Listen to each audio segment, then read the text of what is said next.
Hey there! Subscribe to my channel and also press this bell icon so you can get latest video notifications. And this is absolutely free.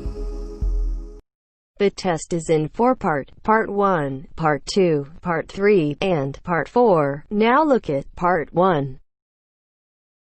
Part 1. You will hear a podcast on Canberra's theme park. First, you have some time to look at questions 1 to 6.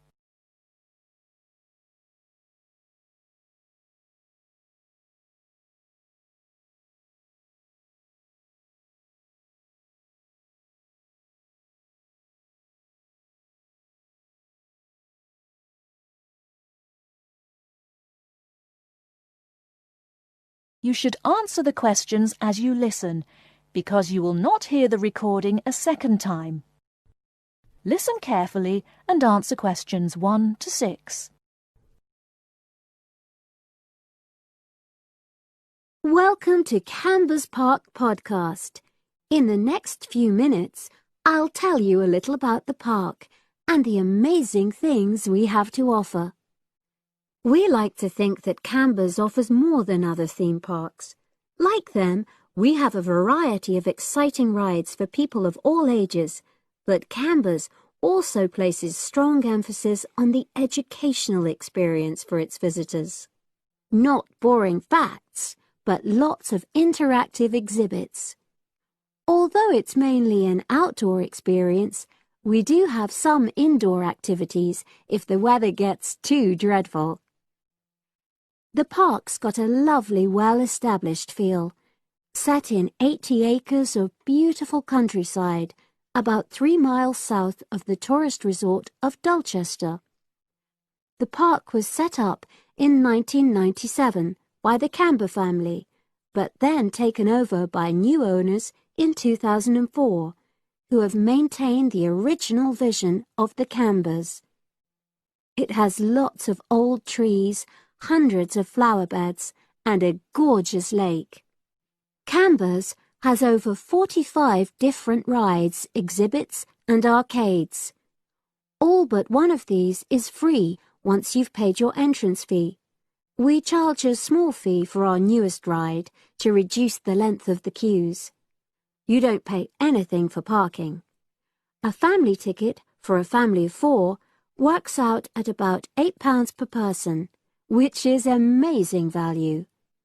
Full details of current prices are shown on our website, along with full details of rides, etc., and directions for getting to us. We also have a number of special offers.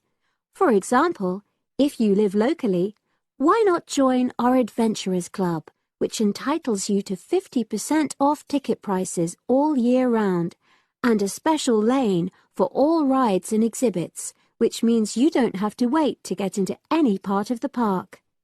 See the Offers tab on the website. We've recently added a number of new exhibits to the park, and we're particularly proud of our Future Farm Zone, which houses over 20 different species of animals, from chipmunks to dairy cows. The emphasis is on getting near to the animals. All of them can be petted, and you can buy food for feeding the animals. Many of our younger visitors say that this is the high point of their visit. And speaking of food, don't let the animals have all the fun. We have a total of 7 different catering outlets on the site. We're open 10 to 5:30 all year round, and cold drinks and snacks can be bought at any time during opening hours. And hot food is available most of the day in the Hungry Horse Cafe from 11 until 5, just half an hour before closing time.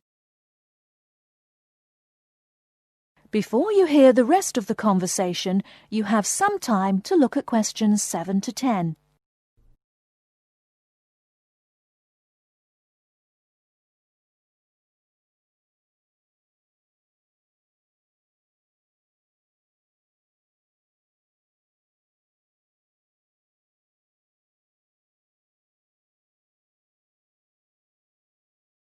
Now listen and answer questions 7 to 10. Now we want all our visitors to have an exciting time when they come to the park, but our first priority must be safety. Parents and guardians know their children's behavior and capabilities, but here at the park, we have set certain conditions for each of the rides to ensure that all visitors get the maximum enjoyment out of the experience and feel secure at all times. There are 4 major rides at the park. Our newest ride is the River Adventure, which is designed to reproduce the experience of whitewater rafting. No amount of protective clothing would make any difference, so only go on this ride if you're prepared to get wet. Children under 8 can go on this ride, but all under 16s must have an adult with them. Not all of our rides are designed for thrills and spills. Our Jungle Gym roller coaster is a gentler version of the classic Loop-the-Loop, specially created for whole family enjoyment, from the smallest children to elderly grandparents, suitable for all levels of disability and health conditions.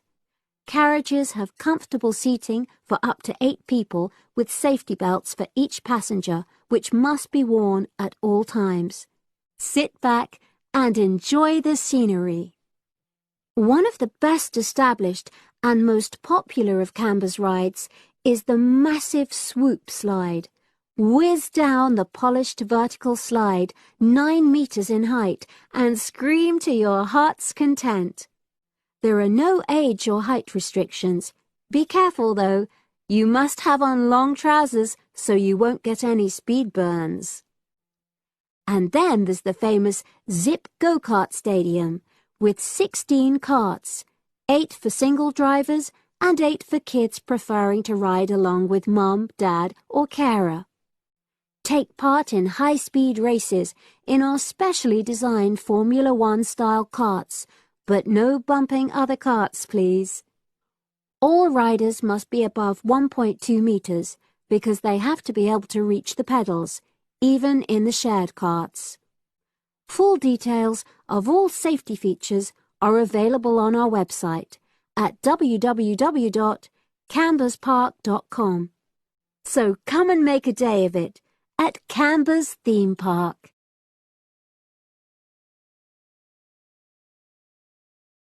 That is the end of part 1. You now have half a minute to check your answers.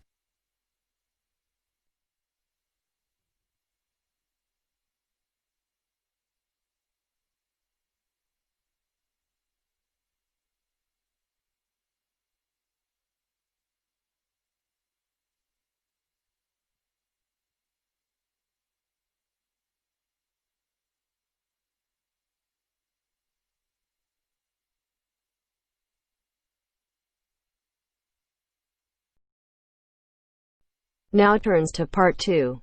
Part 2. You will hear part of an introductory talk to a health club. Listen carefully and answer questions 11 to 15.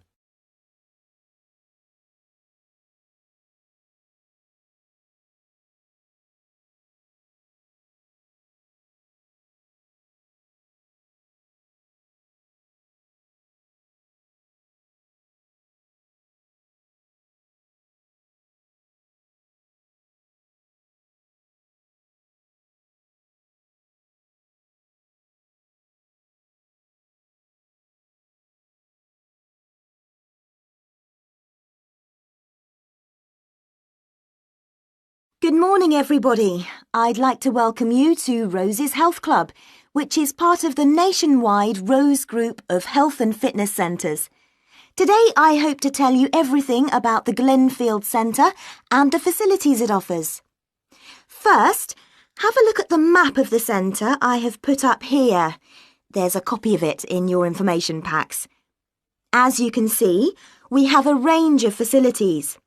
We are here at the meeting point, next to the reception desk.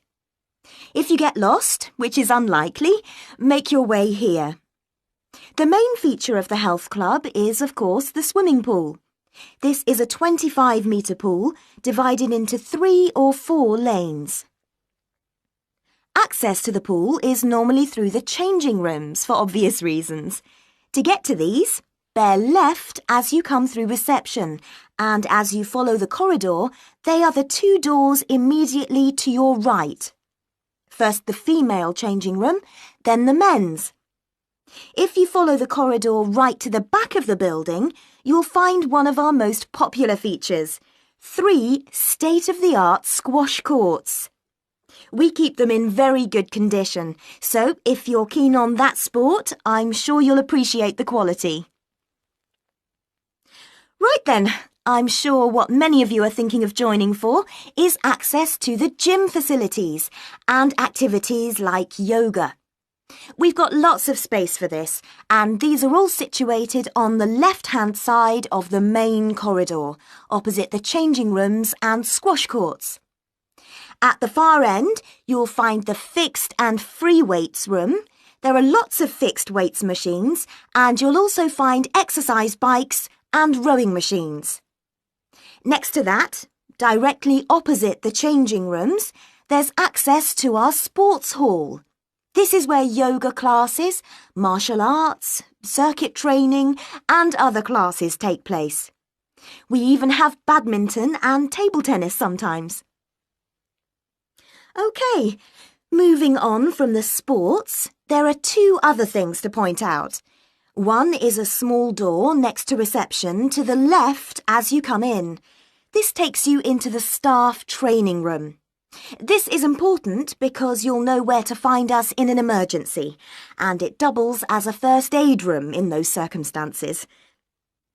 Finally, last but not least, there is another corridor to the right as you come in, and that leads you to the cafe lounge on one side and the viewing area for the swimming pool on the other.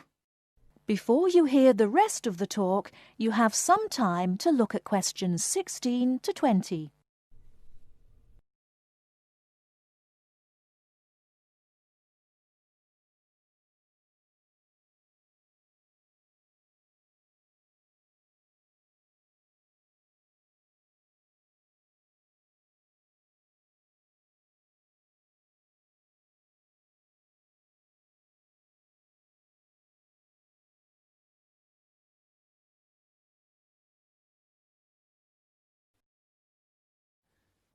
Now answer questions 16 to 20. Now, we will go for a little tour in a moment, but first I'd like to tell you a little about the different kinds of club membership we have, so that you can be thinking about what you want as we go round. We first of all have the Anytime membership. Anytime is the complete go-as-you-please membership. This entitles you to full use of all the facilities during all opening hours, and we're open every day from 5 a.m. till midnight. This costs £850 per year, though there are some discounts which I will tell you about in a moment. Don't forget that the Rose Group is a nationwide group, and this membership also entitles you to the full use of the group's other 250 clubs around the country. The Free Time membership is an off-peak membership.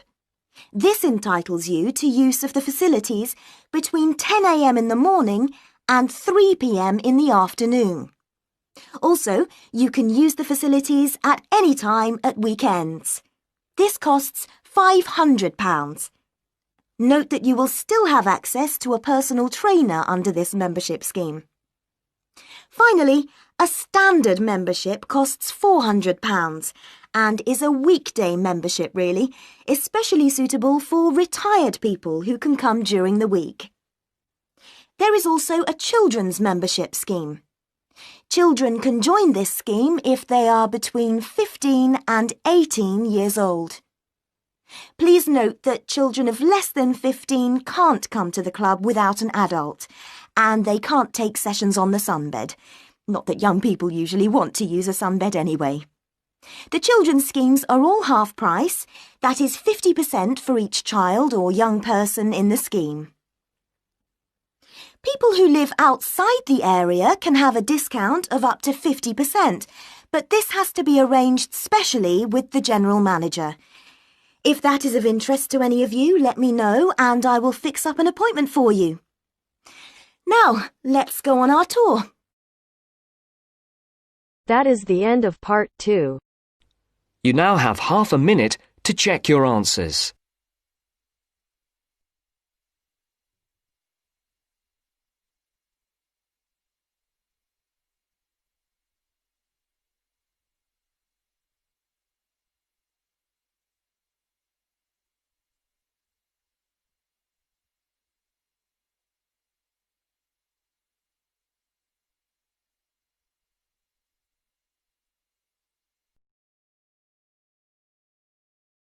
Now turns to part 3.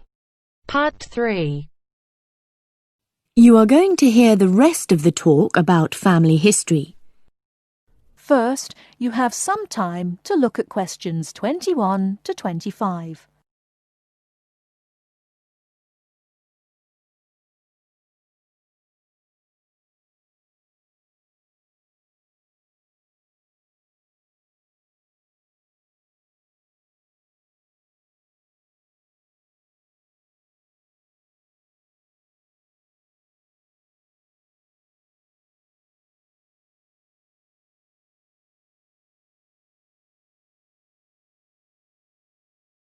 Now, listen carefully and answer questions 21 to 25.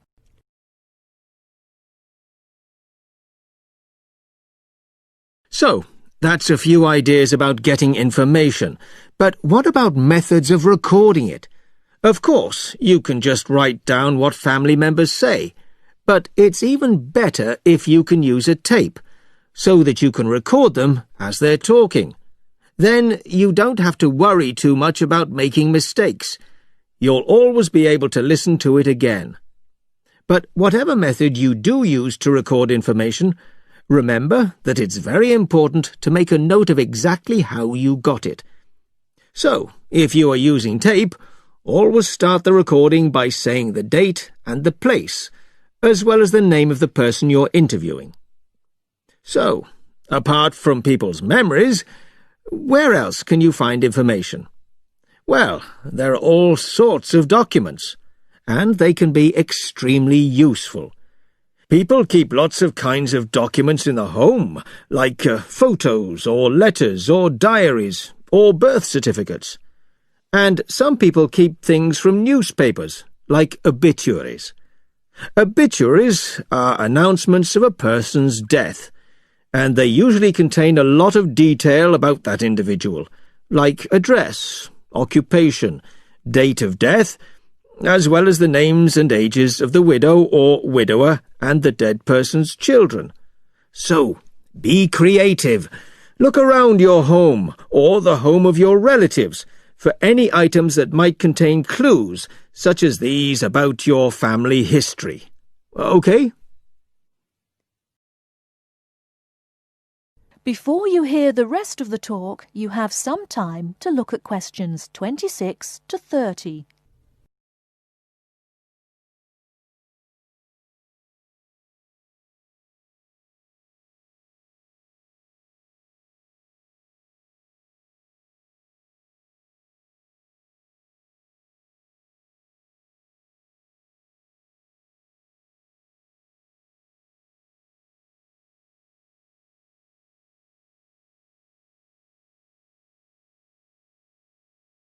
Now listen and answer questions 26 to 30. Now, you'll find that you'll collect a lot of information, so you'll need to record it in an organised way.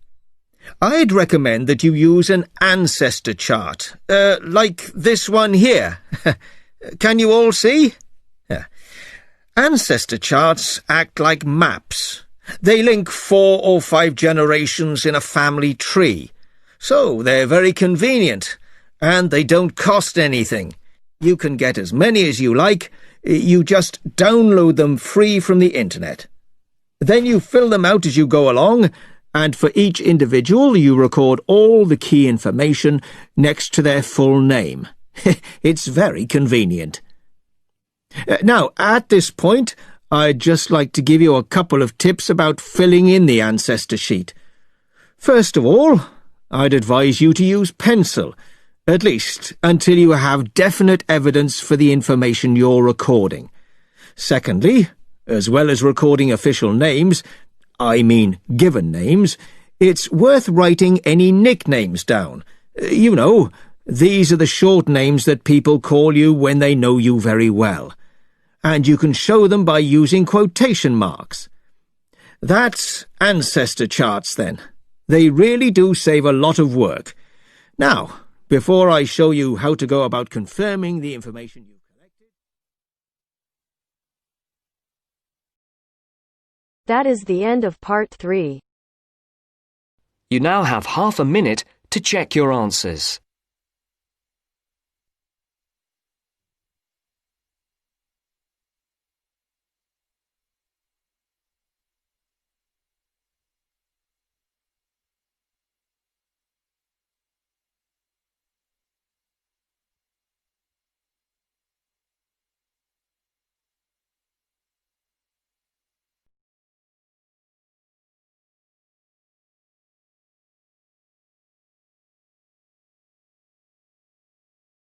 Now turns to part 4. Part 4. Today I'm going to talk about my end-of-year project. First, you have some time to look at questions 31 to 40.